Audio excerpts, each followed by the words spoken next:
I still remember the exact moment my heart turned to stone. It's funny how, after a lifetime of silent sacrifices and swallowing pain, it wasn't some grand betrayal that finally broke me. It was a baby shower invitation. A single embossed card, tied with a pale blue ribbon, arrived on a Tuesday afternoon and shattered everything I held onto. My name is Elizabeth Harmon. Most people call me Ellie, though my daughter, Cassandra Cassie, hasn't called me anything at all in nearly 2 years. I live alone in a modest ranch-style house in Deer Creek, Missouri. It's the same home where I raised Cassie and her brother, Michael, after their father walked out on us. Back then, the house echoed with life music, arguments, door slams, laughter. Now it holds only the soft tick of the hallway clock and the occasional meow from Churchill, my cat, my one loyal companion. The invitation read, "You are cordially invited to celebrate the upcoming arrival of baby boy Reynolds." Hosted by Cassie and James. 2 years of silence, and suddenly this. Not a phone call. Not a conversation, just a formal invitation to celebrate a grandchild I didn't even know existed. I should have thrown it away. But hope is a stubborn thing. I called Michael first. My son, the eternal peacemaker. He still visited for holidays and birthdays, though always alone, never with Lisa, his wife, or their 2 kids. "You should go, Mom," he said, choosing each word with care. "Cassie talks about you sometimes. Pregnancy has changed her. She's softer." "What does she say?" "She misses how things used to be," he replied after a pause. I didn't mention that how things used to be meant me working double shifts to keep a roof over our heads while Cassie lived rent-free after her divorce, or how I babysat her kids every weekend while she found herself through a series of reckless relationships. I didn't remind him that I co-signed the loan for her boutique, the one that failed, and left me with $40,000 in debt. Instead, I said, "I miss her too." And I meant it. Hope, foolish as it felt, had not yet given up on me. I spent $300 I didn't really have on a soft cashmere baby blanket in sky blue. I had my hair done for the first time in months, bought a dress that covered the weight I had gained from too many nights spent eating ice cream alone. I rehearsed what I would say when I saw her, not about the past, not about the silence, just how happy I was for her, how excited I was to meet my grandchild. The baby shower was held at a vineyard about an hour outside town, a picturesque place with rolling hills and a renovated barn strung with fairy lights. I recognized a few faces from Cassie's old circle of friends and relatives on James's side. Michael was there too with Lisa. They didn't see me arrive. Cassie was radiant in a white flowing dress, her belly round, her face glowing. She still had that smile, the kind that could win over a room in a second. She looked straight at me for the first time in years. Her smile wavered. "You came," she said, giving me a quick, stiff hug. "Of course," I replied, trying to hide the trembling in my voice. "You look beautiful." She nodded, eyes darting around the room. "There's food and drinks over there. I need to greet the rest of the guests." And just like that, she was gone, swept away in a sea of well-dressed women who laughed and touched her belly like it was some sacred object. I found a seat near the back and placed my gift on the overflowing table. When the waiter offered champagne, I asked for water. I wanted a clear head, no missteps, no reason for anyone to whisper behind their hands about the mother. An hour passed. I made polite small talk with someone who didn't know who I was. I watched as Cassie opened gift after gift, cooing at handmade quilts and tiny onesies. Mine stayed at the bottom of the pile. Then came the speeches. James spoke first, beaming with pride. Then Lisa, yes, Lisa, my daughter-in-law, read a poem about motherhood that made some women cry. She didn't once glance my way. Finally, Cassie stood, a hand on her belly, a glass of sparkling water in the other. "I want to thank all of you for being here," she said. "Starting a family is scary and beautiful, and I'm grateful for your support." Then she turned. Not to me. To a silver-haired woman in a designer dress, Patricia Reynolds, James's mother. "I especially want to thank someone who has been a guiding light these past few years. Someone who showed me what true motherhood looks like: patient, understanding, unconditional." My breath caught. "This is for you, Patricia. You are the woman I wish had raised me, the only grandmother my child will ever know." The room erupted in applause. I did not. No one noticed when I stood up. No one noticed when I left the barn, walked across the gravel path to my car, and sat behind the wheel with my hands clenched tight. I didn't cry, not then, not even later, What I felt wasn't sadness, it was something colder. Something cleaner. Like ice water being poured down my spine. Every slight, every unspoken insult, every time I told myself, but they're my children, it all came back in sharp, unbearable clarity. I drove home in silence, the kind that stretches out so long it becomes a second skin. That night, I didn't toss or turn. I didn't stay up replaying her words in my head. Instead, I made 3 phone calls. The first was to my attorney, the one who'd drawn up my will after the divorce. Back when I still believed my children would care for me in old age. I asked to make changes. The second call was to Frank Delaney, an old friend, once a maybe romance, now a private investigator with a talent for digital digging. I asked him for a favor. The third was to the storage facility across town. I reserved a climate-controlled unit and arranged for 24-hour access. By sunrise, I had already packed the first of many boxes. Photo albums, baby books, kindergarten drawings, birthday cards with shaky handwriting, all of it. Decades of memories kept like treasures, because that's what mothers do. But I wasn't just a mother anymore. I was something else now. As I loaded the boxes into my trunk, my phone rang. Michael. Mom, where did you go yesterday? Cassie was looking for you. The lie came easily. I wasn't feeling well. The drive, the heat, I didn't want to ruin her day. He sounded relieved. Maybe because he wouldn't have to explain my absence to Cassie. She wanted to thank you for the blanket, he added, said it was really nice. I'm glad she liked it, I said, my voice soft, neutral. Listen, Mom, what Cassie said about Patricia, she didn't mean it like that. Of course, I replied. People say things. And sometimes, I thought, those things are exactly what they mean. That conversation was the final seal. The moment I knew there was no going back, not to who I had been, not to what they thought I would always be. Tomorrow, I would begin my plan. Because I had finally learned what they had always known. That love without respect isn't love. It's servitude. And I was done serving. It's exactly 1 week after the baby shower, the first package arrived at Cassie's doorstep. So I'd sure it required a signature delivered at 9 a.m., just early enough to disrupt their morning, but not early enough to be called rude. Inside was a single leather-bound binder. On the front, embossed in gold, financial records, Cassandra Reynolds, 2015 to 2023. There was no note, no explanation. Just 8 years' worth of bank statements, receipts, loan agreements. Meticulously organized. Every dollar I'd lent her. Every bill I'd covered. Every last-minute rescue mission I quietly handled. The total, $157,482. That afternoon, as I trimmed my rose bushes in Churchill, dozed in a sunbeam, my phone rang. Cassie. Her voice came through shrill and sharp. What the hell is this? Hello, Cassandra, I said, calmly. I assume you received my gift. Gift? You call this a gift? It's a list of every penny you've ever spent on me. What are you trying to prove? I snipped a wilted bloom, watching it fall. I'm not trying to prove anything. I'm simply organizing my affairs. Oh, you want me to pay you back now? Is that it? Are you trying to guilt me over what Patricia said? I almost laughed. You're the one who stood in front of a room and said she was the mother you wished had raised you, I reminded her. The only grandmother your child would ever know. There was silence. You know I didn't mean it like that, she said, voice brittle. I was emotional. Pregnant women say things. Yes, I replied, still pleasant. And sometimes those things are exactly what they mean. So this is revenge, she spat. You're tallying up what you think I owe you for being my mother? Not at all. Think of it as a baby gift, a legacy really. A detailed history of generosity for you to pass down to your son. You're unbelievable, she said, her voice cracking. I'm hanging up. Before you do, I added gently, you might want to tell Michael to check his mail tomorrow. She hung up. I returned to my roses, the sun warming my shoulders. Churchill stretched lazily at my feet, and for the first time in years I felt weightless. The next day, Michael received his own delivery. It was similar to Cassie's financial records, dates, totals. But it also included something more. Printed emails, texts, conversations between him and Cassie discussing the mom situation.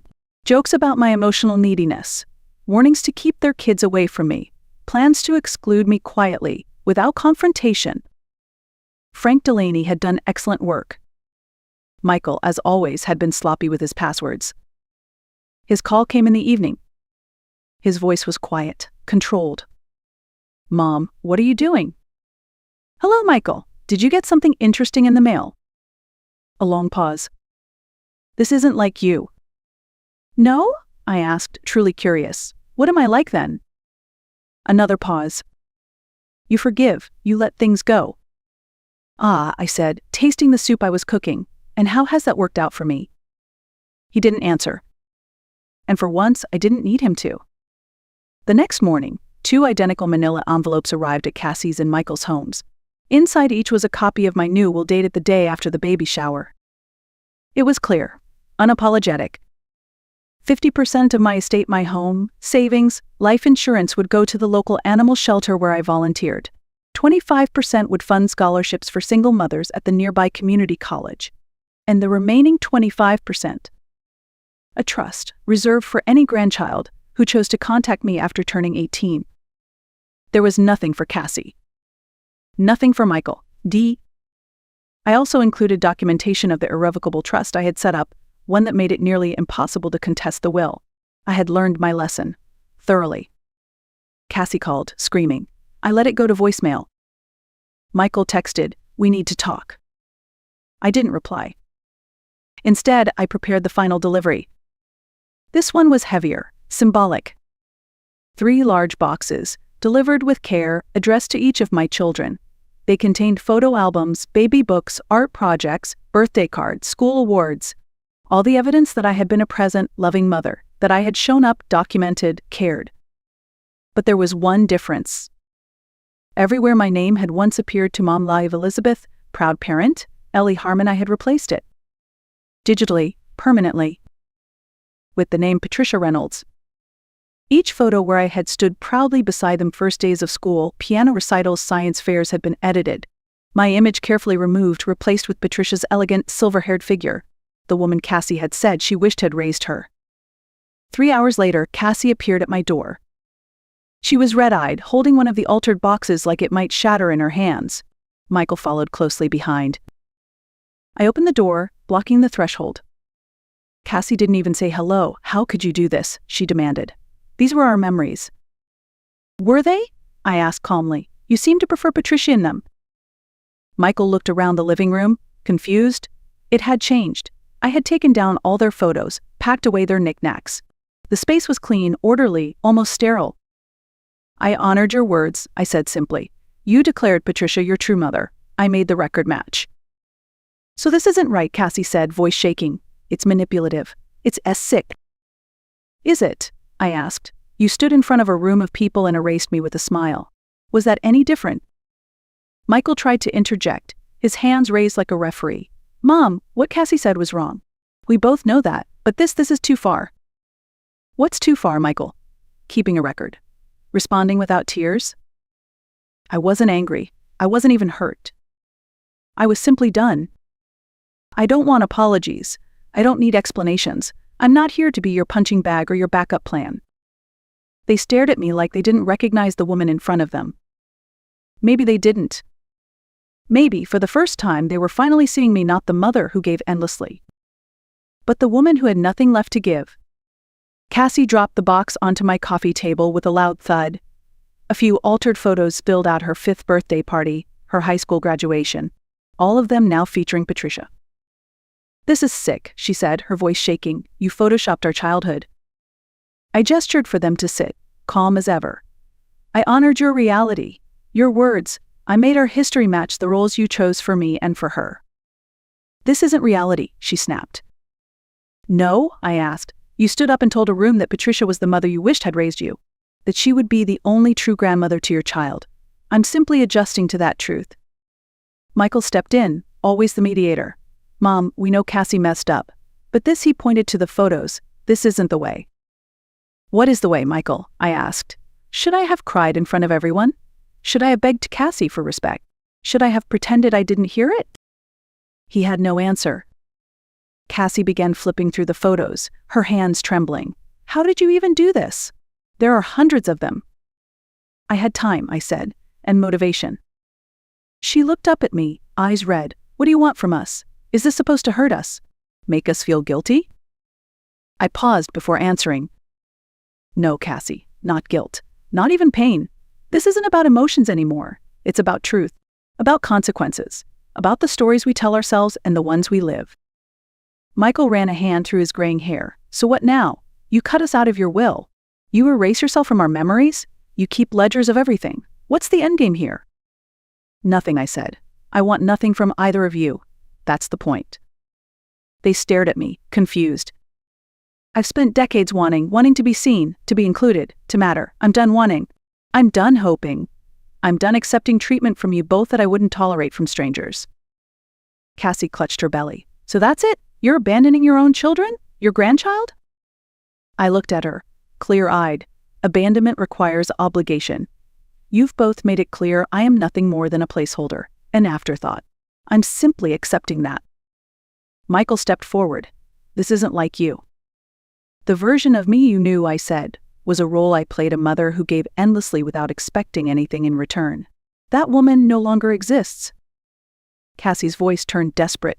We can fix this. We can talk it out. There's nothing to fix, I replied. This isn't a punishment. It's a boundary. One I should have set years ago. I walked to the door and opened it. You should go. Michael hesitated. Will you at least think about coming to the funeral? For closure. I found my closure 2 years ago, I said, when I finally accepted that the children I raised were not the adults I'd hoped they'd become. They left. I didn't watch them drive away. Instead, I poured a glass of wine and sat on my porch, Churchill curled at my feet. The house was quiet.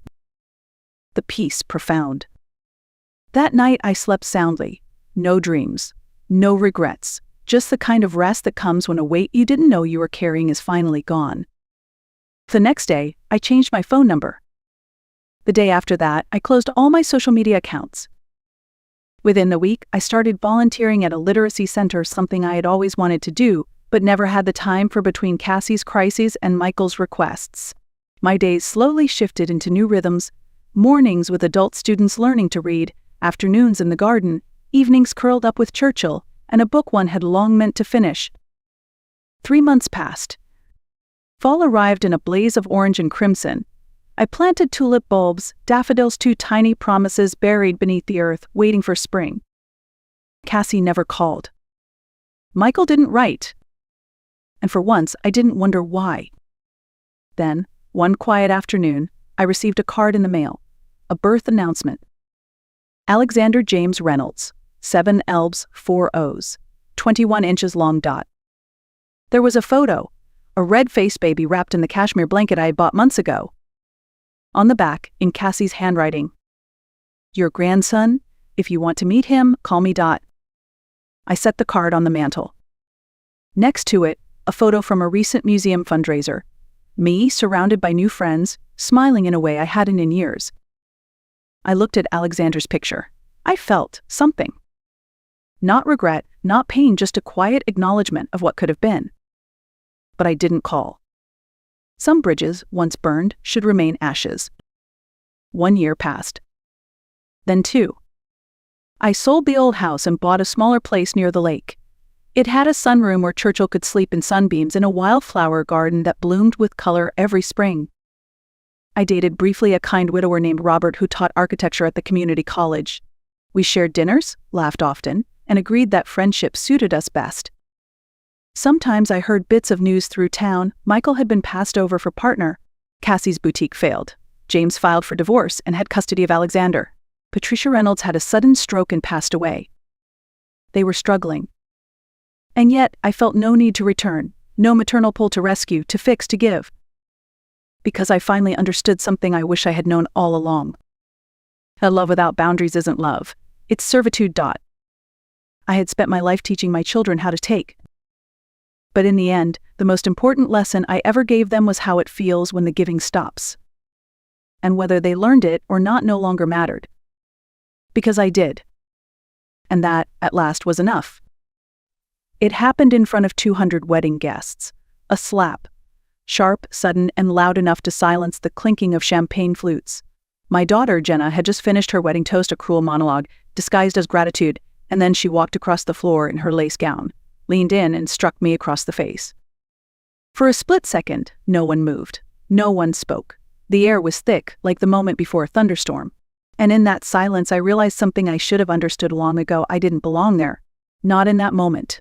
Not in her life. Not in the version of family my children had built without me. I didn't cry. I didn't flinch. I didn't even raise my hand to my cheek. Instead, I laughed. Quiet, clear, and genuine. Not because it was funny, but because the truth had finally arrived, wearing a white dress and mascara that would soon run.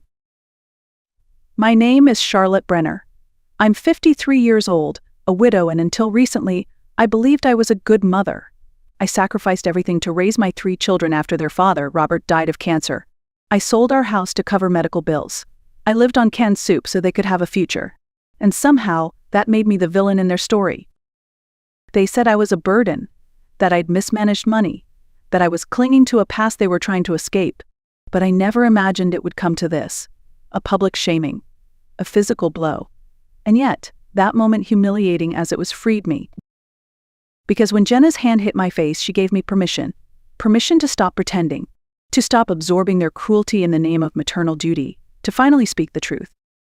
You see, they thought I was broken, defeated, powerless. They had no idea I'd spent the past 6 months gathering every receipt, every bank statement, every digital trail they left behind while they picked my life apart. And that night, with the microphone still warm from Jenna's toast, I decided I wasn't going to stay silent anymore. So I stood up, adjusted my navy dress, and walked to the front of the room. The clatter of forks on plates stopped. Heads turned. I looked out at a sea of faces, some shocked, some confused, most too stunned to look away. And I opened my mouth to speak. This isn't a story about revenge. It's a story about truth. About the cost of loving people who only love you when it's convenient. And about what happens when a woman who's given everything finally decides to take something back. Her voice. Her dignity. And maybe, just maybe, her life. 3 months before the wedding, I sold the house. How? Not because I wanted to. That house held everything. The kitchen wall where I measured Jenna's height with a pencil every birthday. The sunroom where Ely used to fall asleep reading. The backyard where Mason broke his arm falling off the treehouse Robert built. But memories don't pay hospital bills, and love doesn't cover co-pays. Robert's cancer came fast and cruel. We tried everything: clinical trials, out-of-network specialists, alternative therapies, in desperation. It emptied our savings. And when I asked our children for help, I heard 3 different variations of the same word: no. Mason, my oldest, didn't even look up from his phone. "Mom, you should have downsized anyway," he said. "That place is too big for just you." Eli, always the financial whiz, leaned back in his expensive office chair on our video call. "You can't expect us to fix your poor planning," he told me. "Dad's been gone 2 years. You should have figured it out by now." Jenna didn't respond at all, just heart reacted to a message in the family group chat. No follow-up, no questions, just silence. So I boxed up 30 years of marriage and myths and motherhood, and I put it on the market. A family of 5 would be moving in by Christmas. I'd be in a 1-bedroom apartment above a coffee shop by then. The same woman, who once made custom Halloween costumes and baked birthday cakes from scratch, would be living above a strip mall, eating microwave dinners alone. But I didn't complain. I didn't scream. I told myself it was temporary, that maybe, just maybe, they'd come around.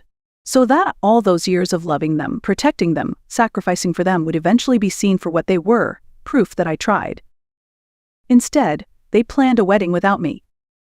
I found out the venue through a tagged Instagram post from Jenna's maid of honor. I found out the date through a save-the-date card that arrived 3 weeks after it went out to everyone else. I wasn't part of the dress shopping, not asked about guest lists or flower arrangements. I was told kindly, of course, that I would be seated with extended family and friends, which meant the outskirts. And I accepted it, because I still believed in something dangerous.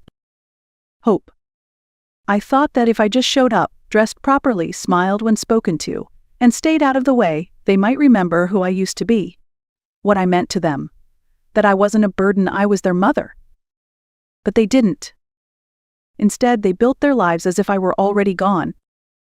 And on the day of Jenna's wedding, they made sure I knew it. The drive to Jenna's wedding took 2 hours through weekend traffic and early autumn leaves. The venue was a vineyard in the Hudson Valley, rustic elegance with Edison bulb lighting, reclaimed wood accents, and just enough curated charm to appear effortless. My 10-year-old Subaru looked out of place between the Teslas and Range Rovers. I pulled into a gravel space, adjusted my navy dress, and checked my reflection in the rearview mirror. No lipstick on my teeth. No signs of the swelling around my right eye from crying the night before. I walked alone to the reception area. No one greeted me. No one offered to take my coat. My place card read Charlotte Brenner, table 13. I found it at the far corner of the tent, next to the outdoor heaters and near the catering station. So the seats around me belonged to Jenna's yoga friends, college roommates, and their husbands, people who had known her for 5 minutes but called her soul sister. "You must be Jenna's mom," one of them chirped, extending a manicured hand. "She talks about you all the time." I smiled, because that's what I was trained to do, lie with grace. "That's lovely," I said. The ceremony was beautiful, I'll admit. Jenna looked stunning in her designer gown, walking toward her future with a man from a family that owned urgent care clinics across 3 states. Their vows were emotional and perfectly worded. A string quartet played something delicate and expensive. Everyone cried. Except me. Me. I watched Jenna promise love and partnership and honesty, and I felt nothing. Not pride. Not sadness. Not joy. Just a hollow ache that sat in my chest like a stone. The cocktail hour was worse. Mason and Eli clustered at the bar, telling inflated stories to the groomsmen about business deals and stock wins. They didn't make eye contact with me, didn't ask how I was doing, where I was living, if I had eaten. I was there, but I wasn't. It felt like being at someone else's family reunion. Dinner was served, and I picked at the roasted chicken, unsure if anyone noticed I hadn't spoken in over an hour. Jenna finally approached, her dress trailing behind her like sea foam. "You look nice," she said. Her eyes were already scanning the room behind me. Everything turned out so beautiful. "You look beautiful, sweetheart," I replied. "It's a lovely wedding." "Blake's parents really pulled it together," she said, glancing at her Cartier watch, "probably an engagement gift. I should get back to the head table. Toasts are starting soon." And then she was gone again. As I watched her walk away, I realized something that made my stomach twist. She wasn't nervous around me. She was ashamed. And more than that, she had rehearsed this wedding with me, written out of it entirely. I was a background character in my own daughter's life. And that night, I was finally ready to stop playing the role. The toast began just after the main course. Blake's father stood first, warm, practiced, polished. He welcomed Jenna into their family like she was royalty, offering a version of fatherly affection I hadn't seen in years. Guests smiled, glasses clinked. The applause came easily. Then came the best man. A string of frat house stories and harmless embarrassment. More laughter, more clinking. And then Mason stood up. He spoke of Jenna's resilience, her authenticity, her fierce independence. Words that sounded poetic, even profound, until you noticed what was missing me. Not one mention, not even a vague nod. He talked about who Jenna had become, as if she had built herself from nothing. I had been the one who drove her to every dance class, the one who sat beside her through nights of anxiety, body image issues, and the cruel teenage years when silence screamed louder than words. But according to Mason, Jenna had always been this radiant star, self-made and self-guided. Then came Eli, shorter, more nervous. He focused on Blake, on how lucky Jenna was to have found someone who could provide stability. I wanted to laugh. As if I hadn't been their stability for decades, as if I hadn't worked 2 jobs, sold the house, drained every account just to keep them afloat. But again, I was invisible, unacknowledged, erased. And then Jenna stood. She was glowing rosy from wine, elevated by adoration. Her voice was steady as she raised her glass. "Before I thank everyone who made today possible," she said, "there's something I need to say." A hush fell over the room. Chairs shifted. Forks paused midair. She looked directly at me. "Some of you might be wondering why my father isn't here to walk me down the aisle," she began.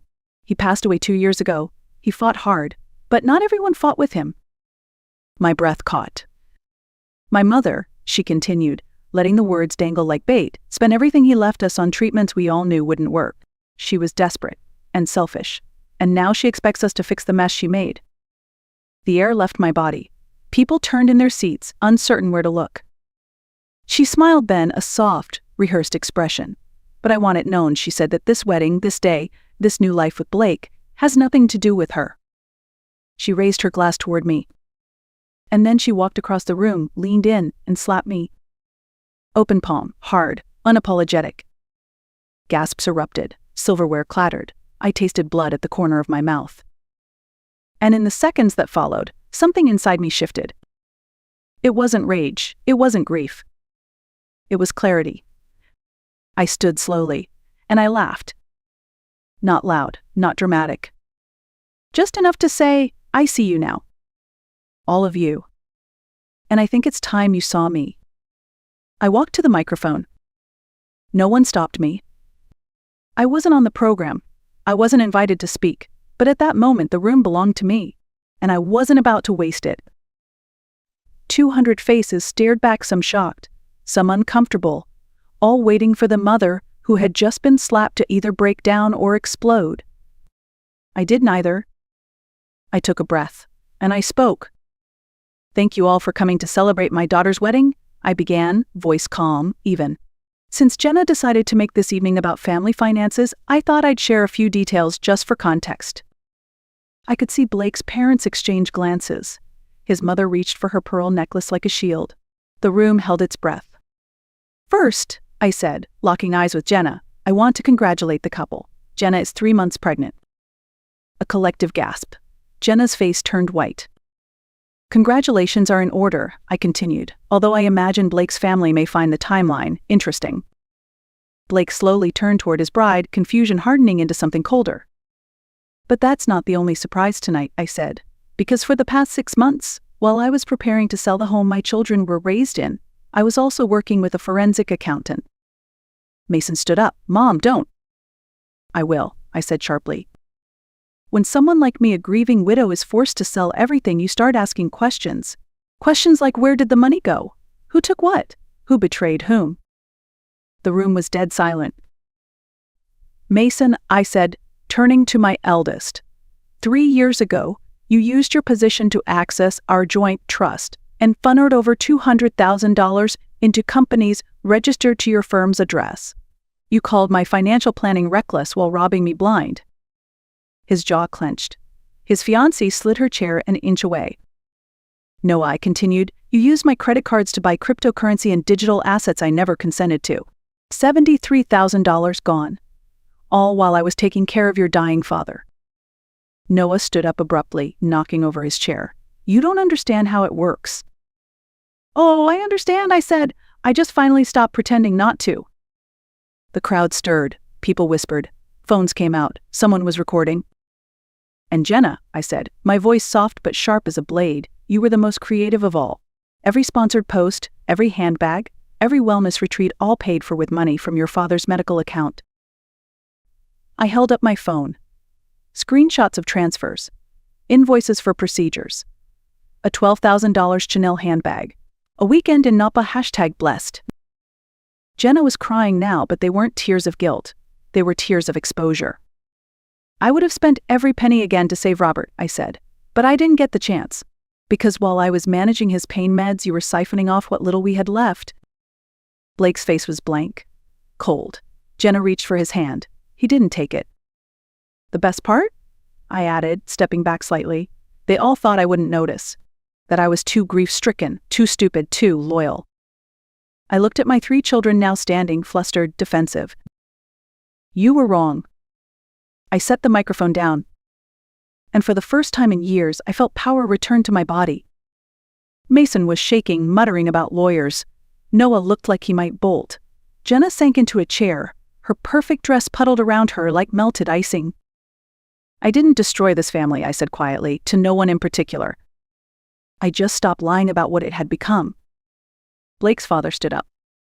I think this celebration has ended, he said, voice clipped. People began to leave, awkwardly, quickly, like guests fleeing a crime scene. As the room emptied, my children approached one by one, not united as they always had been, but fractured, alone.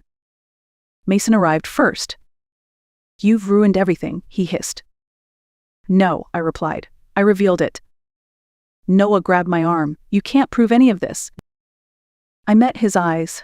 Let go of me. He did.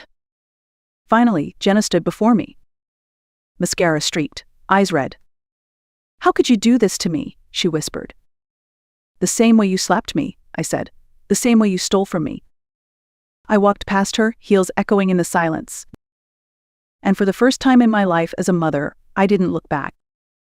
I left the reception hall without a coat, without a goodbye, and without a trace of regret. The drive to Vermont took nearly 4 hours that night, but I barely noticed. My mind was quiet in a way it hadn't been in years. No self-doubt, no guilt. Just the hum of the road and the steady rhythm of my heartbeat returning to its rightful pace. Dr. Thomas Keaton was waiting for me when I pulled into the long gravel driveway, porch light on, coffee in one hand, a wool blanket draped over the other side. You made it? He said gently, as if he'd known I would. I did, I whispered, stepping onto the porch like someone crossing into another life. Thomas and I had known each other decades ago, classmates in veterinary school. He had always been the quiet one, calm and methodical, while I'm the fixer, the one who took on too much and smiled through it. We lost touch after graduation. He built a practice in rural Vermont. I married Robert and built a family. After Robert died, Thomas reached out through a mutual friend. He said he had an extra room on the farm if I ever needed space. Just for a while, he said, just to breathe. I took him up on it 6 months ago. And somewhere between sunrise barn calls and late-night calvings, we found something we didn't expect: peace. Not passion, not escape, just a rhythm that felt like it had always existed, waiting for us to step into it. That night, I sat with Thomas on the porch, cradling my coffee like armor. He didn't ask about the wedding. He didn't need to. He had seen the files, the forensic reports, the quiet devastation my children had left behind. They're going to call, he said softly. They'll beg, then they'll threaten, then they'll beg again. I know, I replied, but I'm not the same woman who stayed silent while they stole from me. He nodded, watching the stars come out one by one. I have a proposition, he said. I looked over, half smiling. That's not usually how proposals begin. He chuckled. Not that kind. Not yet. The practice is growing and I can't keep handling large animal calls on my own forever. I need a partner. I blinked. Me? You're already here. You're already doing the work. And you're good at it, Charlotte. Better than you think. I let the word settle. A partner. Not just in business, but in a life I had never thought I'd be allowed to start over. I'll need to get relicensed, do continuing education, I said cautiously. I already looked into it, he replied. Reciprocity with New York, and I'll cover the courses. I stared into the dark fields, feeling something shift inside me. Not certainty, but the soft hum of possibility. Okay, I said quietly, let's try. He didn't smile wide or grab my hand. He just said, good. And for the first time in a very long time, that word was enough. 3 months passed. No calls from Mason, no texts from Noah, no desperate voicemails from Jenna. They had all gone quiet. Or maybe they'd simply run out of performances. Jenna gave birth in February. I found out through a mutual acquaintance who sent me a screenshot of her Instagram post. A photo of a baby girl swaddled in pink with the caption, "Welcome, Florence," named after my mother with love. I stared at the screen for a long time. The audacity of it. She had named her child after me, the woman she had publicly slapped, stolen from, humiliated. The same woman she had erased from her wedding and her life. And now she was using my name like a symbol of love. As if it meant something. A week later, a text arrived from an unknown number. I hope someday you'll want to meet her. I deleted it without replying. Because I wasn't interested in symbolic gestures. I was interested in truth, in peace, in the kind of love that didn't come with a price tag or hidden agenda. And I had already found that in a small farmhouse in Vermont, with a man who showed up every morning with coffee and a list of animals who needed our care. Thomas and I got married on a quiet spring morning, no guests, no announcements. Just the two of us standing barefoot in a field, saying vows that felt more like truths we had already lived. We didn't post about it. We didn't perform it. We lived it. That night, we delivered twin calves on a neighboring farm.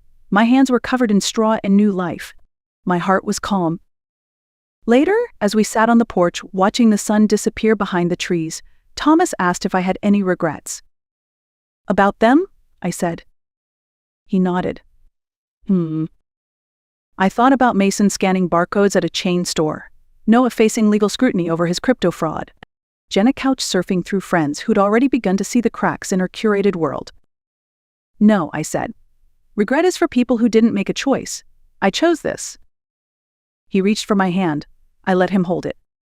Family isn't who shares your blood, I added. It's who shows up. Who protects you when the world turns cold. Who sees your worst day and stays anyway. And as the night fell and the barn cats began their quiet hunt through the grass, I knew something with perfect clarity. I hadn't walked away from my family. I had finally walked toward one. One I chose.